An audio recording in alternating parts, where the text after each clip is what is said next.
Hello.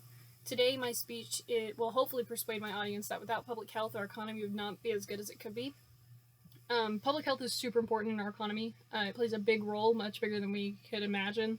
If our public health fails, like it's done recently with COVID-19, our economy also takes a big hit and it falls. But if our public health is great, then our economy can also be great.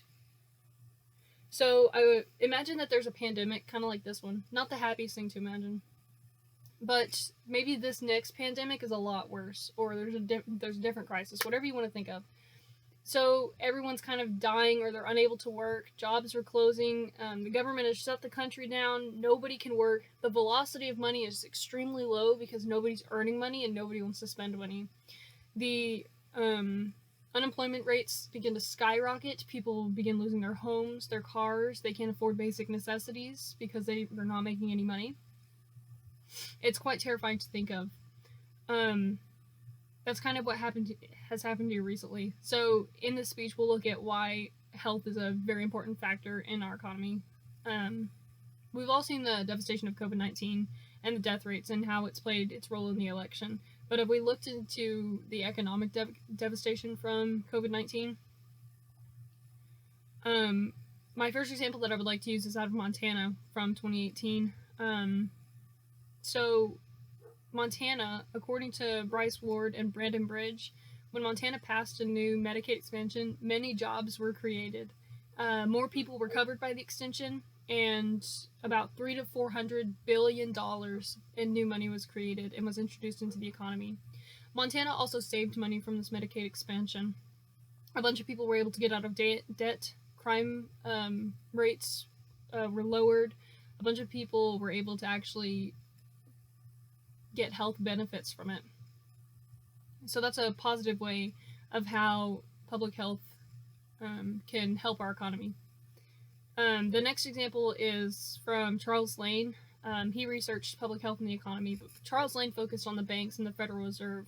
He wrote an article called "Economic Prosperity is a Matter of Public Health." And the quote that I used from him is, "Each year, the Federal Reserve runs stress tests of the nation's largest banks, as required under the Dodd-Frank law enacted after the 2008 financial panic. Even when the Fed tried to imagine the worst, it could not quite imagine the sudden stop of the global economy that is taking place now." End quote. So basically, the Federal Reserve runs tests on these banks to see how they'll handle through different makeshift crises.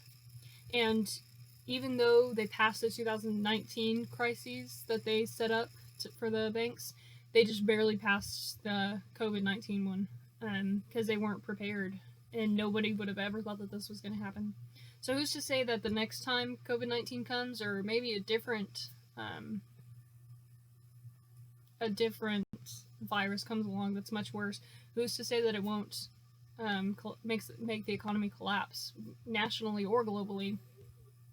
So in conclusion, we looked at how public health affects the economy. It's important to know that every decision that is made with public health is a make or break decision. It can make the economy better or it can break it. However, there's not an exact solution to save the economy with public health or to destroy the economy with public health.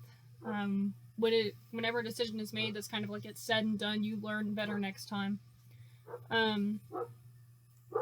This is one of those cases where we must learn from the past and we have to remain patient. I hope everyone has gained some understanding about how public health affects the economy. It's important to understand the effects things have on the economy, and I urge you to look into current issues about how they would or could affect the economy.